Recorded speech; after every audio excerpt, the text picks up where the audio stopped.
Hey, this is Mad Movie Mark with the Mad Movie Mark Movie Review. Thank you for joining me as I review the 1936 romantic comedy Mr. Deeds Goes to Town. Shut up, it's too late now, and you're a nuisance. Hey, that's not fair, and that's a little mean also, I must say. It is never too late to review a great film. If this is your first time joining me, I am reviewing every movie in this book, the 1001 movies you must see before you die. Mr. Deeds Goes to Town stars Gary Cooper as Longfellow Deeds and Jean Arthur as Bennett. This movie was nominated for Best Picture, but lost to The Great Ziegfeld. It also was nominated for Best Actor in a Leading Role for Gary Cooper, Best Writing Screenplay, and Best Sound Recording, and it won for Best Director Frank Capra. Frank Capra is one of my favorite directors of all time. I've seen like a very solid core of like 5 movies of his, but every one of them I've given a 10 out of 10 to, so how can I not say he's one of my favorite directors of all time, even though I've only seen like 5 of his films. Now, this solidified the Capra hero. It defined the idealistic small-town everyman who stands up to corruption and big city cynicism. It is also the common man versus corrupt system theme that became a Capra signature. We will see this again later in the film Mr. Smith Goes to Washington, which I'll probably review in like 3 or 4 weeks. It's a lot like this film, only you insert James Stewart instead of Gary Cooper. I also think Jean Arthur's in that movie too, so it's very similar, just change the lead actors out. Now, this is a Depression-era message movie. Every movie from the 1930s basically so far has been a Depression-era message movie, but it's all been fantastic. They have all been great. The messaging has been amazing. This directly addresses wealth inequality, and the audience connected deeply with its critique of greed, elitism, and exploitative capitalism.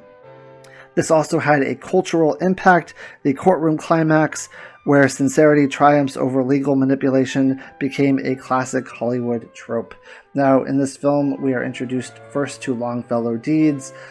His uncle, I believe it was, dies tragically in a car accident. His uncle was incredibly rich and leaves him his entire estate, Longfellow Deeds, his entire estate of $20 million, which back then made him one of the richest people in the entire country, especially since it was a Depression era in which most people had nothing.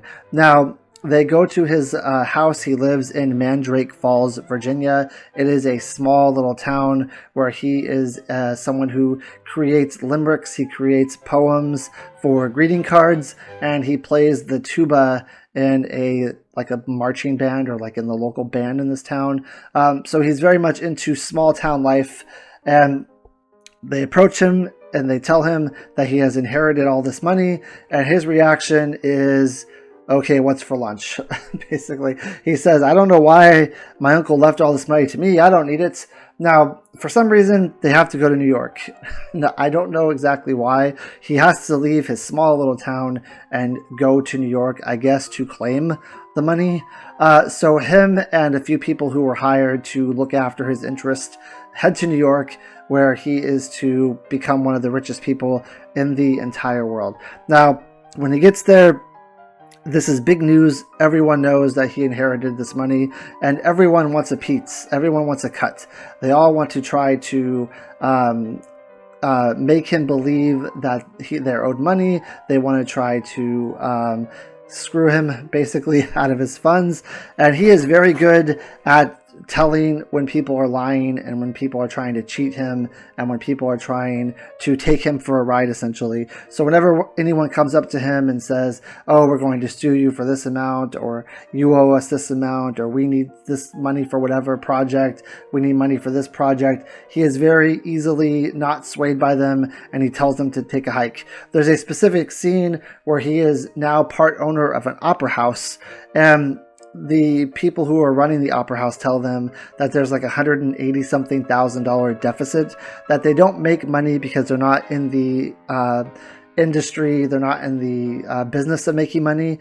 They just have an opera house that runs, and it always runs at a deficit. He is not able to understand why it runs at a deficit, especially $180-something thousand, which was a lot of money back then. And he refuses to give them any money. They expect him to run this opera house off his own winnings, his own inheritance, and he refuses to do that. I can't say that I don't blame him. Why would you? I mean, that's a large. He has $20 million that he inherited, but 180 something thousand dollars every year is going to seriously dwindle that amount of money that he has. So he refuses to help pay for this opera house unless they have a profit and they can bring him some sort of proof that they can make a profit. Now, while he's kind of telling people to take a hike when they ask for his money, there is one person that he takes a liking to, and that is Bennett, who, unbeknownst to him, is a news reporter, is a reporter for the newspaper. Now, the newspaper wants everything about this guy. They want the scoops. They want the big stories. So they offer Bennett like a month's vacation paid if she swindles this guy. Basically, she tries to make Longfellow Deeds fall in love with her so that she can get all the information that she needs. She can take compromising pictures of him. She can write stories about him being a buffoon and doing buffoonery things, and make it headline newspaper stuff. And that's exactly what happens. They go out on a date, and on this date, he runs into these very well-known poets, and he's kind of starstruck by them, and he goes up to talk to them, and they basically laugh at him because he's a small town like birthday card poet writer, and he realizes right away that they're making fun of him, and he starts punching them because he's a bit of a hothead. I will say he's a very good person. He means well. He is an aw shucks kind of country bumpkin, but a smart country bumpkin. But he is also very hot-headed and has a very hot temper. So he starts punching these people because they're making fun of him. And one of them stands up and says, "I've been wanting to punch them for years. Like, I'll give you anything you want. Let's go have a bender around the town. Let's just get drunk and have a good time and do all this stuff." And this is the one big mistake I say he makes while he's in New York, is he goes out with this guy and he has this really big bender, and he ends up feeding horses some donuts, and it becomes obviously Bennett's there and she's writing all this stuff down. It's in the newspaper. He's feeding donuts to horses. He ends up showing up back at his house completely nude, only in boxers. He's very drunk. The cops pick him up. He does a lot of drunk things throughout the night, crazy stuff that you would only do when you're around the wrong people. And it ends up becoming front page news, and it's very bad for him. So he decides that he's not going to talk to anyone else. He's not going to converse with anyone else except for Bennett. Now, of course, that's the wrong idea because Bennett's the one who's writing all the stuff about him.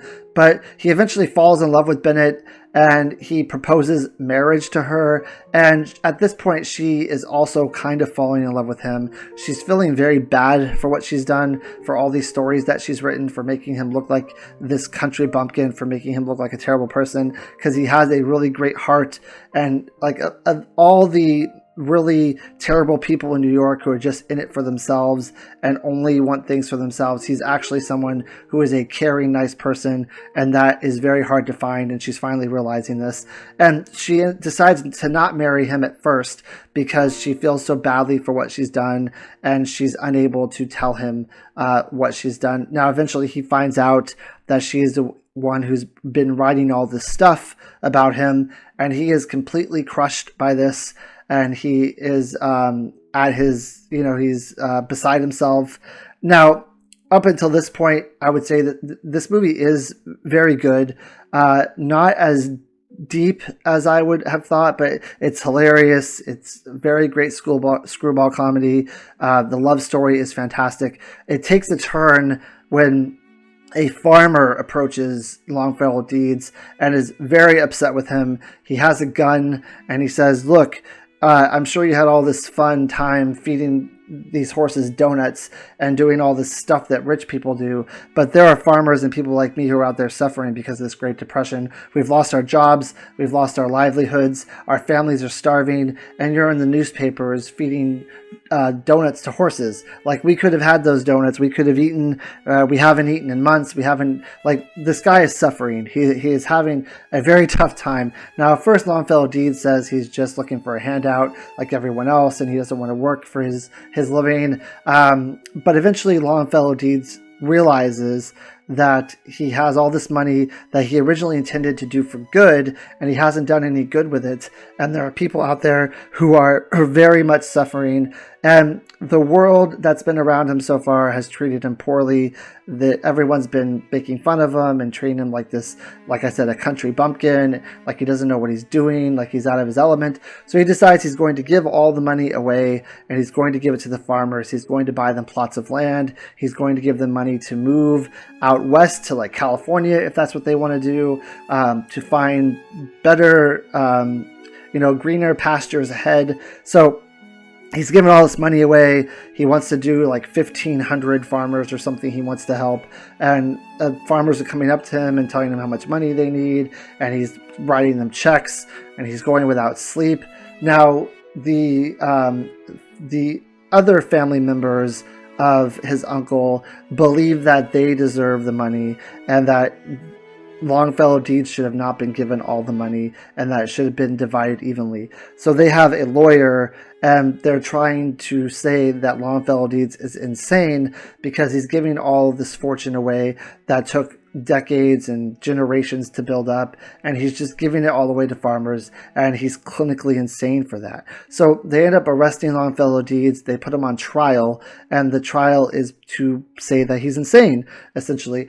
And it is a very heartwarming trial. Bennett gives a very fantastic speech in favor of Longfellow Deeds and why the corrupt society has destroyed him.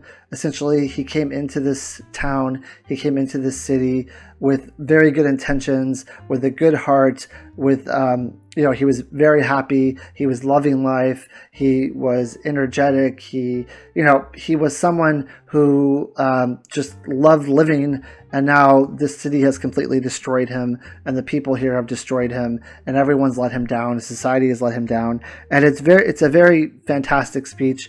I won't go too much into the trial or how it ends or any of that because it's really worth watching. You should go back and watch at least the last part of this movie because it's very well written. It's absolutely fantastic. It's very well directed. Acting is absolutely amazing, and I must say I absolutely love this movie. It's definitely a stepping stone to Mr. Smith Goes to Washington. I think Mr. Smith Goes to Washington does a little bit more. I think it's better. I think its acting is better. It's definitely given more speeches and more monologues in Mr. Smith Goes to Washington. But you can definitely see this movie kind of building up to that and influencing that. And Gary Cooper is fantastic. Jean Arthur is amazing. Everything Jean Arthur is in. I think she's also in Only Angels Have Wings. She's fantastic in that as well. But this movie is beautifully acted. Beautifully directed. Cinematography is amazing. There's a specific scene in the movie when Mr. Longfellow Deeds is proposing to Bennett where there's like this fog rolling in. There's many scenes where you see like bridges and just in the fog and buildings through the fog, and it just looks fantastic. The movie looks amazing. Cinematography is great. There's not a whole lot I can say about this movie that's bad. I don't think there's anything I can say about this movie that's bad. The courtroom scene is especially funny because there's two women from Mandrake Falls who are talking about their experiences with Longfellow Deeds, and it's hilarious what they say and the kind of position that they have. It's a very funny scene. This movie is very funny. Apart from being heartwarming, apart from being that idealistic everyman type of atmosphere that it builds, it's also really funny. And it's I would say one of the better movies from the 1930s so far. It's a 10 out of 10 for me. I really enjoyed it. I thought it was fantastic. I can't rave or say enough about it. 10 out of 10. I hope you join me next time when I review a movie called My Man Godfrey. Thank you. Have a great day.